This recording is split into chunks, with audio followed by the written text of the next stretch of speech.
Welcome to The Explainer. Today, we're stepping into the haunted theater of Maut Ka Nach, which translates to the Dance of Death. It's a really chilling Hindi horror story that's all about ambition, a brutal hidden murder, and a vengeful spirit who is demanding one final deadly performance. So the story opens with this incredibly creepy line, and it immediately sets this grim, poetic tone. Right away, you know that for this performance, the stakes aren't just about getting a role. They're literally life and death. You just know this isn't going to be any ordinary show. So let's meet our main character, Tara. She's a really talented dancer, and she's practicing for the lead role in this huge production. But she is struggling. The director barely notices her, and honestly, the pressure is coming at her from all sides. And her biggest problem at the studio? Well, that's her rival, Polima. Polima is confident, ruthless, and it's pretty obvious she's the director's favorite. In fact, all the other dancers are already convinced the lead role of Sita is hers, which leaves Tara feeling completely and utterly hopeless. And you know, it's not just professional pressure. She gets this text from her father and talk about an ultimatum. All of a sudden, this isn't just about a dance role anymore. This is about her entire future being ripped away from her. You can just imagine her desperation just goes through the roof. So just as Tara's feeling completely backed into a corner, these strange, unsettling things start happening around her. The doorbell rings, but surprise, no one's there. A sudden cold wind whips through her locked apartment, and her phone, which was just sitting on a table, is suddenly soaked in water. Yeah, something is definitely trying to make its presence felt. Okay, so this is where things really start to ramp up.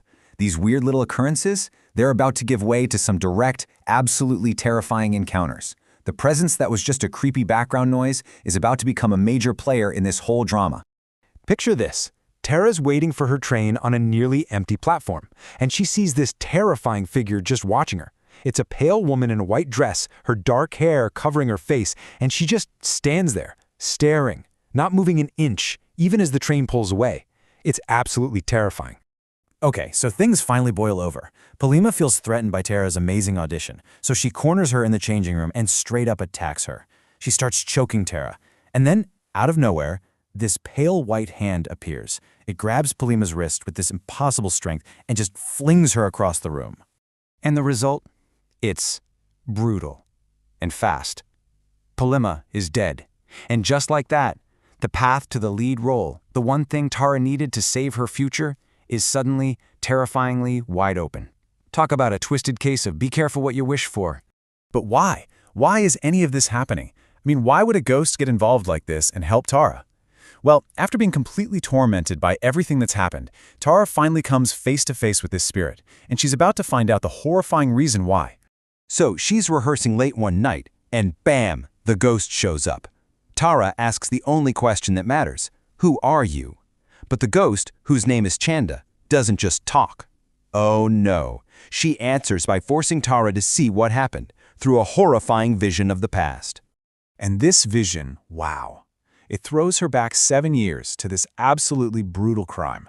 See, Chanda was a former dancer, and she was pregnant with the show's married investor, James. When she confronted him, he had the theater's clerk attack her with an iron rod. But when they realized she was still alive, James's own wife, Mia, delivered the final cruel blow, drowning a begging Chanda in a bucket of water. So suddenly, it all makes sense. This is not some random haunting. Chanda isn't just helping Tara, she's using her.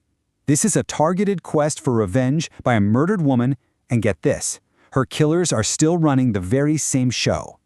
And her hit list is pretty short and specific. It's the 3 people directly responsible for her death: James, the investor who orchestrated it, Mia, his wife who delivered the final blow, and the clerk, who was their accomplice. So all of this is building up to one night, opening night. With Tara now in the lead role, the stage is set for the final gruesome act of Chanda's revenge, which is going to play out in front of a packed house that has no idea what they're about to witness. The curtain goes up, and there's Tara, on stage, starting her big solo. And the audience is completely mesmerized. She's dancing with this flawless, almost otherworldly grace. For just a moment, she is living her dream. But here's the thing. While everyone is watching her dance, a very different performance is starting in the shadows. High above the stage, in the theater's loft, Chanda's ghost finally confronts her 3 killers. And up there, it is swift and it is brutal. She drags them into a washroom and just smashes their heads into a mirror until it shatters, their bloodied faces just staring back from the broken glass. And just as Tara's dance hits its dramatic peak on stage, Shonda's revenge reaches its own terrifying finale. The bodies of her murderers drop from the ceiling, landing with a sickening thud right in the center of the stage. Can you even imagine? The entire audience is just frozen in horror. At Tara's feet are the corpses of James, Mia, and the clerk. The show is definitely over. But you have to ask yourself, is this justice or is it just pure bloody revenge? So yeah, what happens after something like that? After a public massacre brings down the curtain? Let's take a look at the aftermath for the few key figures who actually survived the ghost's wrath. Well, the body count is pretty high, as you can see. Chanda's revenge is complete. Her killers and Polima are all dead. The director, Thapa, he actually fled in terror and crashed his car, so he's injured but alive. And then there's Tara, who is basically the key to this whole revenge plot, left to pick up the pieces. So get this. In the hospital, Thapa comes clean to Tara. He admits his big sin wasn't murder, but silence. He knew the truth this whole time and hid it just to protect his career. And then, in this truly chilling twist that shows how the industry just moves on, he decides to relaunch the show and offers Tara the lead role. Again, unbelievable. And that just leaves us with this one final, really unsettling question.